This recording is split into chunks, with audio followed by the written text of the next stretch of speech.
Ladies and gentlemen, welcome back to the analysis of YOLENO TV.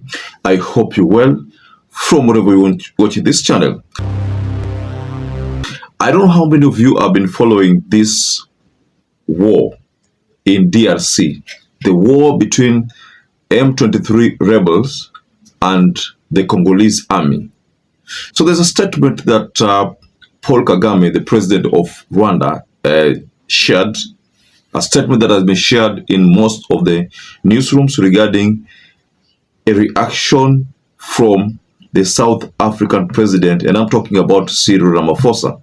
For the last 2 days, on Monday and today this morning, I spoke with the president of South Africa, who sought me out to speak with me on this matter because of their involvement in Eastern Congo. And he's also there pretending to be playing a peacemaker role. So Cyril Ramaphosa appeared to have threatened Paul Kagame, that is based on the statement from Paul Kagame. And in the statement from Paul Kagame, he has mentioned Uhuru Muigai Kenyatta, the Uhuru process. So I want us to explore this story that's actually threatening to, split the East African bloc, because there are accusations among member states about what is happening. Because at the bottom of it all, Paul Kagame is the one that is being blamed, because they say that he financed M23 rebels to fight the Congolese army. Mind you, for those of you who've been following this story, you realize that the biggest reason why the M23 rebels are not happy is because people from the Tutsi community are being discriminated. That is the belief. And that's why they have decided that they're going to fight to the last bullet. So I want us to explore this story, ladies and gentlemen. But before you do that, kindly like this video. It's so important, because when you like this video, that is the only way YouTube shares our content. Subscribe to our channel if you're not subscribed before, and to existing subscribers, I want to continue thanking you so much, because without you, this channel cannot grow. So Paul Kagame has told us that for the last 2 days, on Monday and today this morning, I spoke with the president of South Africa, who sought me out to speak with me on this matter because of their involvement in Eastern Congo. And he's also there pretending to be playing a peacemaker role. And he has a force that has been fighting alongside FDLR and has been fighting the M23 on the instructions of TSHISEKEDI, because these are people who are not supposed to be in Congo,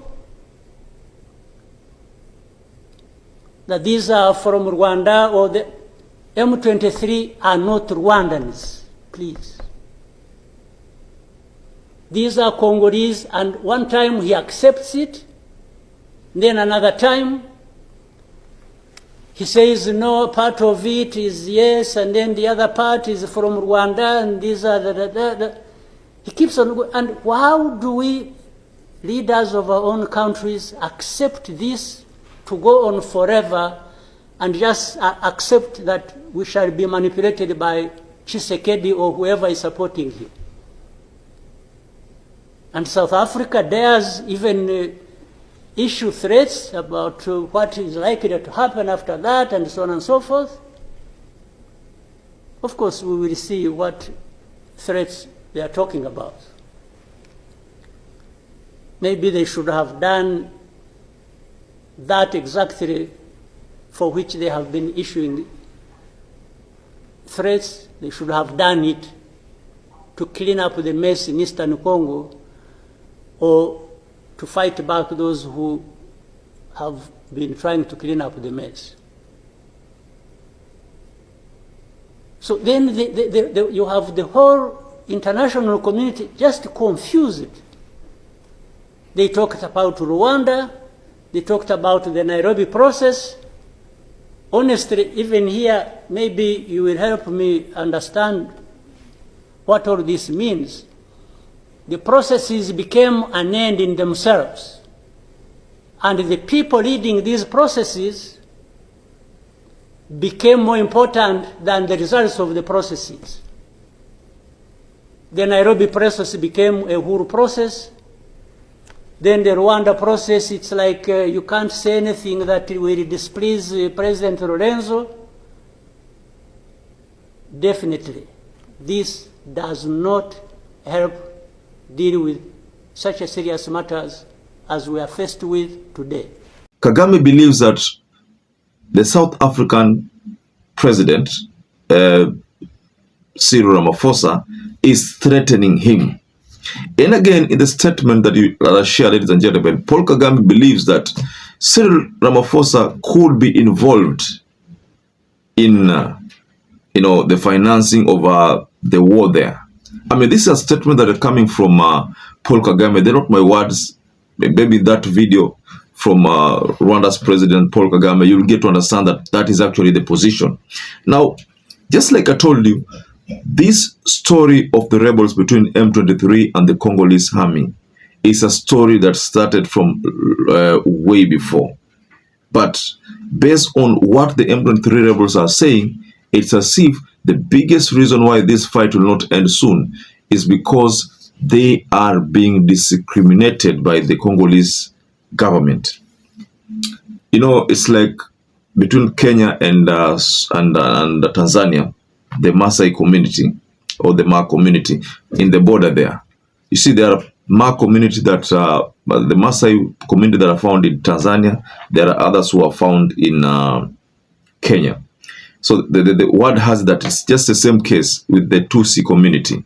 There are those who find themselves in Rwanda. There are those who find themselves in Congo. So that is why Paul Kagame is saying that M23 rebels are Congolese. They belong to Congo, not Rwanda. Mind you, it has always been said that Paul Kagame is the one who is financing them because they are people from the Tutsi community.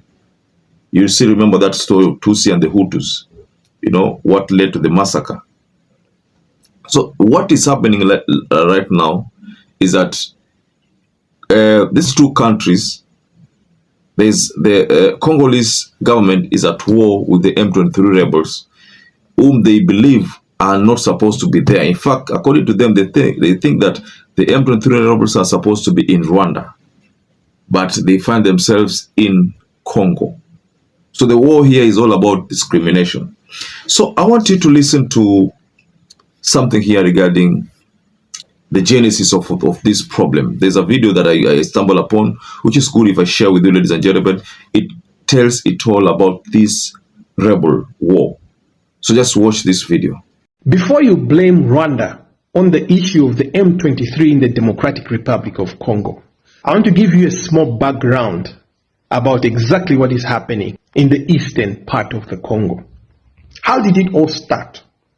Because all you hear is that Rwanda is supporting M23 rebels. The DRC government is fighting against the M23 rebels to take the eastern region of the Democratic Republic of Congo. That's what you hear in the news every day. I want to tell you exactly what's happening there. Let's go back to where it all started. During the infamous Berlin Conference in Europe, when Europeans were dividing Africa amongst themselves, the Belgians took Congo, the Germans took Rwanda, Germans took Tanzania as well, and the English took Uganda, carving out this area amongst themselves as Europeans. They didn't care which tribes they were cutting in between. Most tribes in Africa have been cut in between. At the borders of most African countries, you find that the same tribe is found on each side of the border. It is very common across Africa because the Europeans did not care how they are dividing these tribes. All they did is just, you're taking this, we're taking this, you're taking this, we're taking this. So that's how they divided the DR Congo, Rwanda, Uganda, Burundi, Tanzania, around that area. And the Tutsi tribe ended up having its territory divided between two countries, Rwanda and the then Zaire, which is today's Democratic Republic of Congo. Now, why are the M23 rebels fighting against the Democratic Republic of Congo forces and the United Nations in the eastern part of the Republic of Congo? And who are the M23? The M23 rebels are a rebel group that was formed by the Tutsis themselves to defend their territory, which is the eastern part of the Democratic Republic of Congo. Now, to defend against who? Against the Democratic Republic of Congo government. Now, based on that statement, ladies and gentlemen, it's evident, it's out there that this war, kuna venye Rwanda is blamed, and maybe, I don't know, but maybe what Cyril Ramaphosa has as an information, maybe top secret information that he has, maybe he knows something that majority of Africans don't know. But if you look at the statement from Paul Kagame, he has blamed literally everybody. In fact, blamed even the international community. Even gone to an extent of saying that the people who champion those, you hear the Nairobi process, the Uhuru process, you see the people who chair these community committees are given, are highly regarded than even those people who want solutions. So I think he was trying to refer to Uhuru Muigai Kenyatta, who was accorded utmost respect, you know, and the concern that was on Uhuru Kenyatta is bigger than what is happening on the ground. The concern should be channeled to the people who are actually suffering. So, ladies and gentlemen, I'd like to rest my case there. But I just wanted to go below in the comment section and offer a reaction regarding this development. Perhaps if you're watching this video and you've not subscribed, take 1 second and subscribe. Like this video. Until we catch up again, stay safe and stay blessed.